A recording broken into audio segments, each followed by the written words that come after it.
ঢাকা ও কলকাতায় দুই বাংলাতেই সমান জনপ্রিয় অভিনেত্রী জয়া আহসান। নিয়মিত ঢালিউড ও টালিউডের সিনেমায় কাজ করছেন তিনি, আর তাই দুই দেশেই সমান সংখ্যক দর্শকের ভালোবাসা পেয়েছেন এই অভিনেত্রী।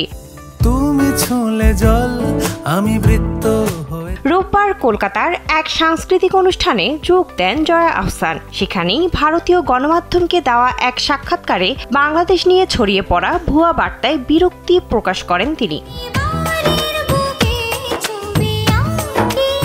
জয়ার ভাষায় বাংলাদেশ নিয়ে মানুষের কাছে ভুল বার্তা গেছে। দেশে ছবি তৈরি হচ্ছে না এমন নয়, বরং আগের মতোই কাজ হচ্ছে। স্যান্ডেলিনা সো রূপচর্চায় আভিজাত্য, নইলে আমরা বেঁচে আছি কি করে?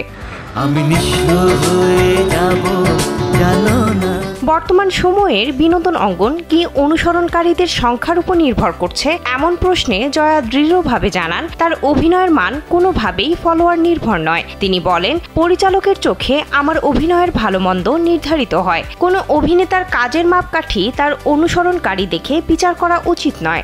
ভালোবাসা তোমার ঘরে বৃষ্টি হয়ে। তবে প্রযোজনা সংস্থাগুলো নায়িকা বাছাইয়ের ক্ষেত্রে ফলোয়ার সংখ্যা বিবেচনায় নিচ্ছে, এই গুঞ্জন পুরোপুরি উড়িয়ে দেননি তিনি। জয়ার মতে, সামাজিক যোগাযোগ মাধ্যম এখন মানুষের জীবনে গভীর প্রভাব ফেলছে। ফলে ছবির নায়িকা যদি সোশ্যাল মিডিয়ায় জনপ্রিয় হন, তাহলে সিনেমার বাণিজ্যিক সাফল্যের সম্ভাবনাও বেড়ে যায়। অভিনয়ের প্রসঙ্গেও নিজের অবস্থান স্পষ্ট করেছেন জয়া। তার ভাষায়, কয়েক মিনিটের ভিডিওতে কন্টেন্ট ক্রিয়েটররা যে অভিনয় করছেন সেটাই হয়তো সেরা মনে হচ্ছে, কিন্তু সিনেমায় অভিনয় করতে গেলে দীর্ঘ প্রস্তুতি লাগে। সেই প্রস্তুতি ছাড়া সত্যিকারের অভিনেত্রী হওয়া সম্ভব নয়। বিনোদন ডেস্ক, কালবেলা।